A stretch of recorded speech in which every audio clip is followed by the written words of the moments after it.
For a short meditation, let's turn to Psalm 63. சிறிய தியானத்திற்கென்று சங்கீதம் 63 நாம் திருப்பிக் கொள்ளலாம். Seeking God in the wilderness of our lives. நம்முடைய ஜீவியத்தின் வனாந்திர பாதையிலே ஆண்டவரை தேடுவது. There are many times, for many different reasons in our life, that we find ourselves in a wilderness. பல நேரங்களிலே பலவிதமான சூழ்நிலைகளிலே நாம் ஒரு வனாந்திர வாழ்க்கையில் இருக்கிறதை போல நாம் உணர்கிறோம். Feeling all alone and God feeling distant. தன்னம் தனிமையாக தேவன் நம்மை விட்டு தூரமாய் இருக்கிறதை போல நாம் உணர்கிறோம். Maybe we are going through a period of suffering. ஒரு விதமான பாடுகள் வழியாக போய் கொண்டிருக்கலாம். Maybe a period of depression. சோர்வான ஒரு நிலையிலே நாம் போய் கொண்டிருக்கலாம். A period of loss. இழந்ததான ஒரு நிலைமையிலே நாம் இருக்கலாம். Maybe we have lost our connection with God. ஆண்டவருக்கும் நமக்கும் இருக்கிறதான தொடர்பை நாம் விட்டிருக்கலாம். What are we supposed to do during these moments? இப்படிப்பட்டதான நேரங்களிலே நாம் செய்ய வேண்டிய காரியங்கள் என்ன? Fortunately, we are not the first to experience these emotion and events. இப்படிப்பட்ட காரியங்களை சந்திக்கிறது முதன்முறையாக நாமாக இருக்கிறோம். We are not the first to experience these things. இப்படிப்பட்டதான காரியங்களை அனுபவிப்பதற்கு நாம் முதல் ஆட்கள் இல்லை. There are a lot of people during the Bible times of great leaders who have gone through this kind of experience. வேதாகமத்தின் நாட்களிலேயும் கூட அநேக பரிசுத்தவான்கள் இப்படிப்பட்ட வழிகள் அனுபவங்கள் வழியாக கடந்து சென்றிருக்கிறார்கள். God's word has an answer for these problems. இப்படிப்பட்டதான பிரச்சனைகளுக்கு தேவனுடைய வார்த்தை பதில் தருகிறது. If we are willing to humble ourselves and seek him earnestly. நம்மை நாமே தாழ்மைப்படுத்தி ஆண்டவரை நாம் ஊக்கமாய் தேடும் பொழுது பதில் கிடைக்கிறது. Here King David found himself in a literal and emotional wilderness and needed to seek God. இங்கே அரசனாகிய தாவீது எழுத்தின் பிரகாரமாகவே ஒரு சோர்வான ஒரு விரக்தியான தனிமையான ஒரு வனாந்திர அனுபவத்தை அவர் உணர்கிறார். In Psalm 63 we begin the title script for this a Psalm of David. சங்கீதம் 63 இப்படியாக தலைப்போடு கூட ஆரம்பிக்கிறது. தாவீதின் சங்கீதம். When he was in the desert of Judah. யூதா வனாந்திரத்திலே அவர் இருக்கும்போது. This psalm was most likely written during the time when King David was forced to flee Jerusalem. எருசலேமை விட்டு ஓடுகிறதான ஒரு காலகட்டத்திலே இந்த சங்கீதம் பாடப்பட்டிருக்க வேண்டும் என்று சொல்லப்படுகிறது. Because of his son Absalom. Absalom நிமித்தமாக அவன் ஓட வேண்டியதாக இருந்தது. Realizing the danger he was in, அவருக்கு வரப்போகிறதான ஆபத்தை உணர்ந்து அவர் ஓடுகிறார். David left with his mighty men into the wilderness for the second time for his life. இரண்டாம் முறையாக தன்னுடைய பலசாலிகளை வனாந்திரத்திலே அவர் விட்டுவிட்டு ஓடுகிறதை நாம் பார்க்கிறோம். David was at one of the lowest point of his life. தாவீது இந்த காலகட்டத்திலே மிகவும் ஒரு இக்கட்டான ஒரு நிலையிலே இருக்கிறார். But it was in the middle of his suffering when God seemed like distant to him. அவருடைய பாடுகள் மத்தியிலே தேவன் தன்னை விட்டு தூரமாய் இருக்கிறதை போல உணர்ந்தார். Then we see that David wrote one of his greatest psalm. அப்படிப்பட்ட சூழலமையில் தான் இந்த அருமையான சங்கீதத்தை எழுதுகிறார். Psalm 63. 63ஆம் சங்கீதம். Just like to read verse 1. முதல் வசனத்தை வாசிக்க விரும்புகிறேன். You God are my God, earnestly I seek you, I thirst for you, my whole being longs for you in a dry and parched land where there is no water. தேவனே, நீர் என்னுடைய தேவன், அதிகாலமே உம்மை தேடுகிறேன். வறண்டதும் விடாய்த்ததும் தண்ணீரற்றதுமான நிலத்திலே என் ஆத்துமா உம்மேல் தாகமாய் இருக்கிறது, என் மாம்சமானது உம்மை வாஞ்சிக்கிறது. My whole being longs for you. ஆண்டவரே, என் உள்ளளவும் உம்மக்காக வாஞ்சிக்கிறது. In a dry and parched land. விடாய்த்ததும் வறண்டதும் தண்ணீரற்றதுமான நிலத்திலே. David is seeking the face of God. தாவீது ஆண்டவருடைய முகத்தை தரிசிக்கிறார். He has already encountered God. ஏற்கனவே அவர் ஆண்டவரை சந்தித்திருக்கிறார். And he has experienced God in a more deeper way. ஆண்டவரை மிகவும் ஆழமான வகையிலே அனுபவித்ததான ஒரு தேவ மனிதர். but still he was longing for him. ஆனால் இந்த நிலையிலே அப்படி இருந்தும் ஆண்டவர் மேல் தாகம் He was கொள்கிறார். missing something in his life. தன்னுடைய வாழ்விலே ஏதோ ஒன்றை இழந்ததை போல உணர்கிறார். You know, most people realize there's something missing in their lives. உங்களுக்கு தெரியுமா ஒரு காரியம், அநேகர் தன்னுடைய வாழ்விலே ஏதோ இழக்கிறதை போல அவர்கள் உணர்கிறார்கள். There's a hole in their heart. அவர்கள் இருதயத்திலே ஒரு வெற்றிடம் இருக்கிறது. There's a song that goes, life without God's love is like a donut. தேவனுடைய அன்பு இல்லாத ஒரு வாழ்க்கை டோனட் போன்றதான Because there's ஒரு a வாழ்க்கை. hole in middle of that. ஏனென்றால் அந்த டோனட்டிலே பார்க்கும் பொழுது மையத்திலே ஒரு துளை இருக்கிறது. So people like to fill their needs with power. மக்கள் தங்களுடைய வெற்றிடத்தை தங்களுடைய அதிகாரத்தினால் நிரப்ப பார்க்கிறார்கள். With money, பணத்தினால் நிரப்ப பார்க்கிறார்கள். with followers on Instagram, தங்களை பின்பற்றுகிறதான மக்கள் மற்றும் சோஷியல் காரியங்களிலே அதை வைத்து நிரப்ப like நினைக்கிறார்கள். friends on Facebook, Facebook நண்பர்கள் மூலமாக நிரப்ப நினைக்கிறார்கள். Twitter. ட்விட்டர் மூலமாக நிரப்ப And also we நினைக்கிறார்கள். have cults like Scientology. அதே போல சில சமய ரீதியான புதிய புதிய மார்க்கங்கள் உருவாகி வருகிறதே, அதை வைத்து நிரப்ப பார்க்கிறார்கள். And other empty things, மற்றும் வெறுமையான காரியங்களை வைத்து நிரப்ப empty பார்க்கிறார்கள். religions, வெறுமையான ஒரு அர்த்தமற்ற மதம் சார்ந்த காரியங்களை and வைத்து philosophies. தத்துவங்களின் அடிப்படையிலே அதை வைத்து நிரப்ப பார்க்கிறார்கள். Also offer to help people fill these empty space in their lives. ஜனங்கள் தங்களுடைய வெறுமையை நிரப்ப அவர்கள் எதிர்பார்க்கிறார்கள். But those who follow these things becomes like them. இப்படிப்பட்டவைகளை பின்பற்றுகிறவர்கள் அவைகளைப் போலவே மாறிவிடுகிறார்கள். They try here and there because they feel some emptiness. They think they could read books or some kind of spiritual book, their life will be filled. தங்களுடைய வெற்றிடத்தை நிரப்பும்படியாக இங்கும் அங்குமாக ஓடி பார்க்கிறார்கள், அதை படித்து பார்க்கிறார்கள், அதை கற்றுக்கொள்ள பார்க்கிறார்கள். People seeking out a God ஆண்டவரை அவர்கள் நாட விரும்புகிறார்கள். that satisfy their needs and desires. அதுவே அவர்களுடைய ஆசையையும் ஏக்கத்தையும் திருப்தியாக்குகிறதா இருக்கிறது. It's very normal for people to be religious. சாதாரணமாக எல்லாராலும் மத ரீதியாக இருக்க முடியும். But here King David encountered God. ஆனால் இங்கே ஒரு மத ரீதியாக அல்ல, உண்மையான ஒரு சந்திப்போடு ஆண்டவரை நெருங்குகிறார் தாவீது. He is not running after the things of this world in order to fulfill his longing. தன்னுடைய ஏக்கத்தை தணித்துக் கொள்ளும்படியாக உலக காரியங்களை அவர் நாடி ஓடவில்லை. But he is seeking after God. ஆண்டவரை அவர் நாடி தேடுகிறவராய் He காணப்பட்டார். feels dry and thirsty. அவர் வறண்டதும் தாகமுள்ள ஒரு நிலைமையை அவர் உணர்ந்தார். And he's seeking the source of living water. அந்த ஜீவ தண்ணீரின் ஊற்றை அவர் நாடினார். When we are going through our own wilderness, நம்முடைய வாழ்க்கையிலேயும் இப்படிப்பட்டதான வனாந்திர அனுபவங்கள் வழியாக நாம் செல்லும் பொழுது filled with a deep and intense longing for him, அவர் மேல் ஒரு ஆழ்ந்த ஒரு ஏக்கம் தாகத்தை நாம் வளர்த்துக் கொள்ள வேண்டும். and it is a sign that he is present in our lives, அதுவே அறிகுறியாக இருக்கிறது அவர் நம்முடைய and we வாழ்வில் have to keep இருப்பதற்கு. seeking him more. தொடர்ந்து அதிகமாக அவரை நாம் தேட வேண்டும். And also we need to see beyond our present circumstances. நம்முடைய இப்பொழுது இருக்கிறதான நிலையை விட்டு எதிர்காலத்தை நாம் நோக்கி இருக்க That's வேண்டும். what we read in verse 2 and 3. 2ஆம் வசனம் 3ஆம் வசனத்தில் நாம் அதைதான் வாசிக்கிறோம். So I have looked upon you in the sanctuary, beholding your power and glory, because your steadfast love is better than life. My lips will praise you. இப்படியே பரிசுத்த ஸ்தலத்தில் உம்மை பார்க்க ஆசையாக இருந்து உமது வல்லமையையும் உமது மகிமையையும் கண்டேன். ஜீவனை பார்க்கிலும் உமது கிருபை நல்லது, என் உதடுகள் உம்மை துதிக்கும். We move from his current circumstances to what he has experienced in the past through his relationship with God. இப்பொழுது இருக்கிறதான நிலையை கடந்த காலத்திலே ஆண்டவர் எப்படியாக உதவி செய்தார் என்கிற அடிப்படையிலே அவர் எதிர்கொள்ளுகிறார். He has experienced the holiness of God.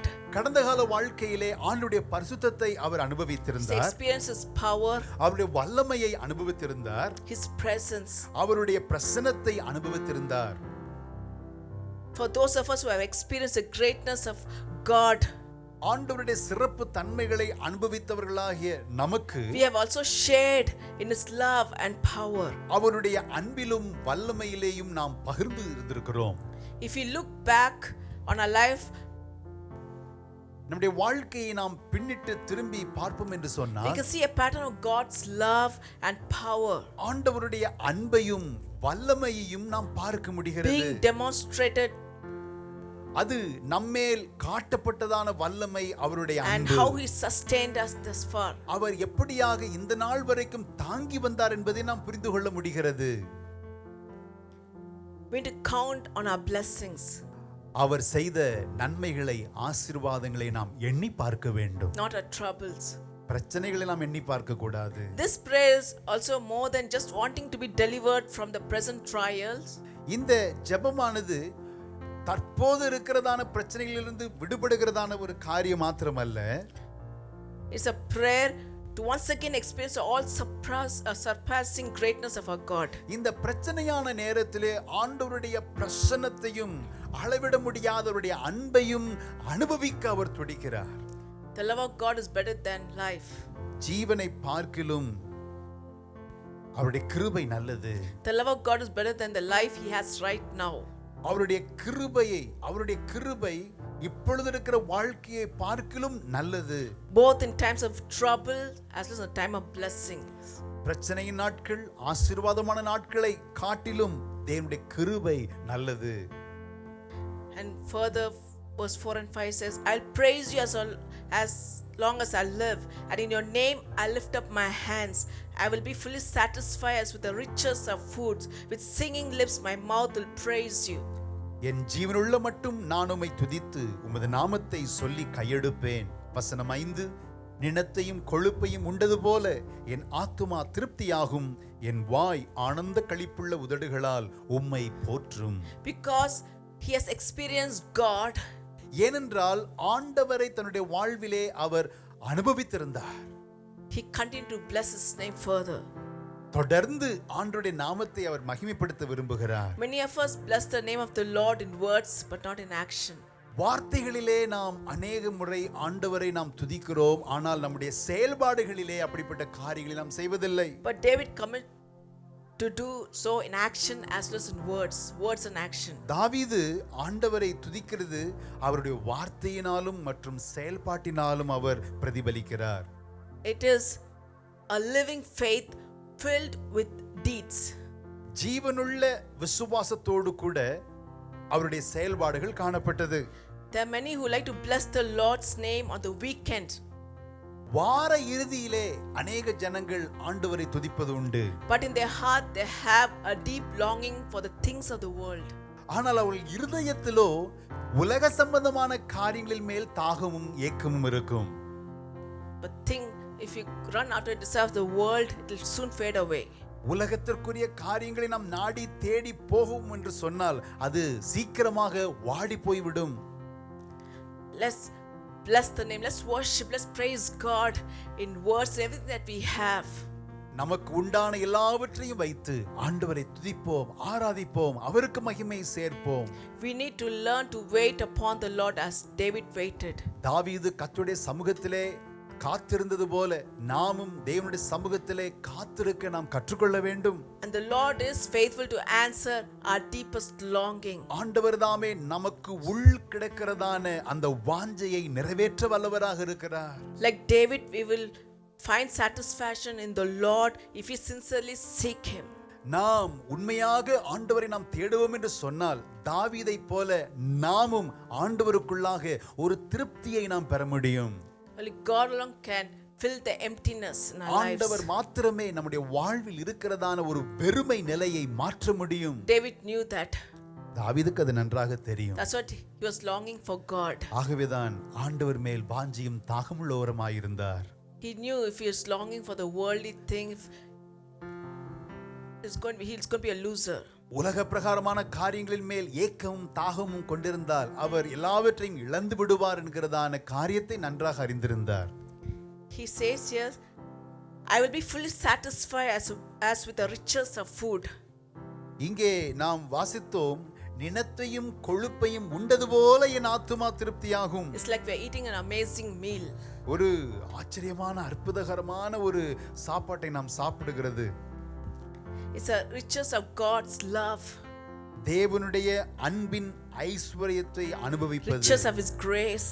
அவருடைய கிருபையின் திரட்சியை அனுபவிப்பது, Riches of His joy. அவருடைய Overflowing joy. மகிழ்ச்சியின் பொங்கி வழிகிற மகிழ்ச்சியை அனுபவிக்கிறது. Enjoying the sweet presence of Lord. அவருடைய பிரசன்னத்தை அனுபவிப்பது. That's what He meant here. Riches of food. அதைதான் இந்த இடத்திலே நினத்தையும் கொழுப்பையும் என்று அவர் சொல்லுகிறதை நாம் பார்க்கிறோம். We can have confidence as we seek the face of God that He'll fulfill our desires. ஆண்டவருடைய முகத்தை நாம் தேட தேட நமக்குள்ளாக ஒரு நம்பிக்கை ஏற்படுகிறது, அவரின் வாஞ்சையை நிறைவேற்ற வல்லவராயிருக்கிறார் என்று.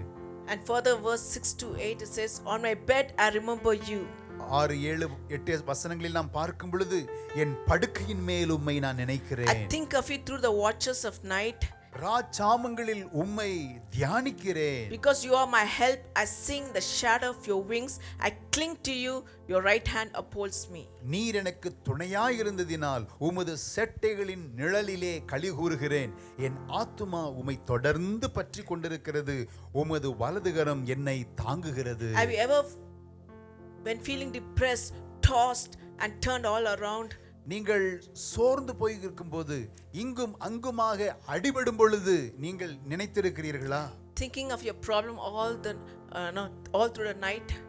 இப்படிப்பட்டதான பிரச்சனைகளை நீங்கள் நாள் முழுவதும் இரவு முழுவதும் நீங்கள் சிந்தித்துக் கொண்டிருந்திருக்கிறீர்களா? Have you ever spent hours just going, overthinking and thinking about your problems? உங்களுடைய வாழ்விலே உங்கள் பிரச்சனைகளை மணிக்கணக்காக சிந்தித்துக் கொண்டிருந்ததான நேரங்கள் இருக்கிறதா? For David, despite the slow night passing by, தாவீது இரவு நேரம் மிகவும் மெதுவாக போய் கொண்டிருக்கிறது, அதன் மத்தியிலே he spent his time not focusing on his present situation, but he was focusing on God. அந்த இக்கட்டான இரவிலே அவருடைய பிரச்சனைகளிலே தன்னுடைய இரவை கழிக்காமல் ஆண்டுடைய பிரசன்னத்திலே அவர் I செலவிடுகிறார். like this word, the way he says, on my bed I remember you, Lord. தாவீது சொல்லுகிறது, எனக்கு நன்றாக பிடித்திருக்கிறது, என் படுக்கையின் மேல் நான் உம்மை நினைக்கிறேன். I think of you through the watches of night. ராச்சாமங்களில் நான் உம்மை தியானிக்கிறேன் ஆண்டவரே. He's been thinking of how God helped him over the past. கடந்து வந்த நாட்களிலே ஆண்டவர் தனக்கு எப்படியாக உதவி செய்தார் என்பதை நினைவு கூறுகிறார். Just as the wilderness has increased his longingness for the Lord, வனாந்தர வாழ்க்கை அவருடைய ஏக்கத்தை, ஆண்டவர் மேல் உள்ளதான ஏக்கத்தை அதிகரித்தது. so this long night has also driven David to sincerely seek the Lord. இந்த இரவிலேயும் உண்மையோடு கூட ஆண்டவரை தேடுகிறதிலே தியானிக்கிறதிலே செலவிட தாவீதால் முடிந்தது. Boldly he can say, Lord, because you're my help, I cling to you. நீர் என் துணையா இருப்பதினால் உம்மை நான் பற்றிக் கொள்ளுகிறேன். Your right hand upholds me. உமது வலதுகரம் என்னை தாங்குகிறது. Remember this, friends. இந்த காரியங்களை நினைவைத்துக் கொள்ளுங்கள். Satan சத்ருவானவனாகிய tries to சாத்தான் make us feel like as if we are all alone and lost. நாம் தனிமையானவர்கள், எல்லாராலும் விடப்பட்டவர்களைப் போல நாம் கருத நினைக்கிறான் சத்ருவானவன். And that no one cares about us. நம்மை யாரும் கண்டுகொள்வதில்லை என்கிறதான் நிலைமை நமக்கு கொடுக்க And நினைக்கிறான். that our present struggles will go on forever and ever. இப்பொழுது இருக்கிறதான பிரச்சனைகள் தொடர்ந்து பல காலங்கள் நமக்குள்ளாக இருக்கும் என்று அவன் There's ஞாபகப்படுத்துகிறான். no way out. நாம் தப்பித்துக் கொள்ளக்கூடிய வழி ஒன்றுமில்லை என்று அவன் நமக்குள்ளாக பேசுகிறான். But in these time, ஆனால் இப்படிப்பட்டதான நேரங்களிலே we need to seek the face of God more. ஆண்டவருடைய சமூகத்தை, அவருடைய முகத்தை நாம் அதிகமாக தேட வேண்டும். Remember all His goodness. அவருடைய நன்மைகளை நாம் நினைவு வைத்துக் கொள்ளுவோம். And surely He will come to our rescue. நிச்சயமாகவே நம்மை விடுவிக்க நம் பக்கமாய் வருவார். And now we have come to the end of the psalm, verses 9 to 11. சங்கீதத்தினுடைய முடிவு 9, 10, 11 As we turn back to David's present struggle, இப்பொழுது அந்த நேரத்திலிருந்து தானே அந்த பிரச்சனைகள், and his faith அவருடைய விசுவாசம், that the Lord will see him through அவர் ஆண்டவரால் பார்க்கப்படுவார், and விடுதலையாக்கப்படுவார், vindicate him. ஆண்டவர் அவரை விடுதலை செய்வார் என்கிறதான காரியம். That's what he says. But those who seek to destroy my life shall go down into the depths of the earth. அதைதான் இங்கே சொல்லுகிறார் 9வது வசனத்திலே, என் பிராணனை அழிக்க தேடுகிறவர்களோ பூமியின் தாழ்விடங்களில் இறங்குவார்கள். They shall be given over to the power of the sword. பட்டயத்தால் விழுவார்கள். They shall be a portion for jackal. நரிகளுக்கு இரையாவார்கள். But the king shall rejoice in God. ராஜாவோ தேவனில் களிகூறுவார். All who swear by him shall exalt. அவர் பேரில் சத்தியம் பண்ணுகிறவர்கள் யாவரும் மேன்மை For the பாராட்டுவார்கள். mouth of lies will be stopped. பொய் பேசுகிறவர்களின் வாய் அடைக்கப்படும். Those who try to destroy us, நம்மை அழிக்க வேண்டும் என்று or நினைக்கிறவர்கள், destroy God's people, தேவனுடைய மக்களை அழிக்க will நினைக்கிறவர்கள் be completely destroyed. அவர்கள் அழிந்து போவார்கள். That's what happened. That was the fate of Absalom. அதுவே அப்சலோமுக்கு நடந்த ஒரு காரியம். Our God is a God of love, நம்முடைய ஆண்டவர் அன்பின் தேவன், also the God of justice. அவர் நீதியும் நியாயமும் உள்ள தேவனும் கூட. David knew who his God was. தாவீதுக்கு நன்றாக தெரியும் தன்னுடைய தேவன் யார் என்பது. Though we may be despised by the world, நாம் இந்த உலகத்தாரால் வெறுக்கப்படலாம், and called all sort of horrible things, எல்லா காரியங்களாலும் நாம் அழைக்கப்படலாம், we will eventually be vindicated by the Lord. ஆனாலும் ஆண்டவரால் நாம் காப்பாற்றப்படுவோம். As we pray, நாம் ஜெபிக்கும் போது let's seek him. ஆண்டவரை நாம் தேடுவோம். Let's taste his goodness அவருடைய நன்மையை நாம் ருசி பார்ப்போம் in our lives, நம்முடைய வாழ்க்கையிலே. and he alone can fill the deep longing in our our hearts. மாத்திரமே நம்முடைய இருதயத்தின் ஆழத்தில் இருக்கிற ஏக்கத்தை தாகத்தை திருப்திப்படுத்த He முடியும். alone can satisfy our deepest longing. நம்முடைய ஏக்கத்தை அவரால் மாத்திரமே நிரப்ப முடியும். Social media cannot help us. Social media போன்ற காரியங்கள் நம்மை திருப்திப்படுத்த முடியாது. Worldly desire cannot help us. சமூக ஊடகங்கள் மற்றும் உலக பிரகாரமான காரியங்கள் நம்மை நிரப்ப முடியாது. Friends, run to God. ஆண்டவர் பக்கமாய் ஓடி வாருங்கள் நண்பர்களே. He has an answer for all your problems. உங்களுக்கான பிரச்சனைகளுக்கான பதில் அவரிடத்தில் இருக்கிறது. Hallelujah. ஆமென். ஹalleluya.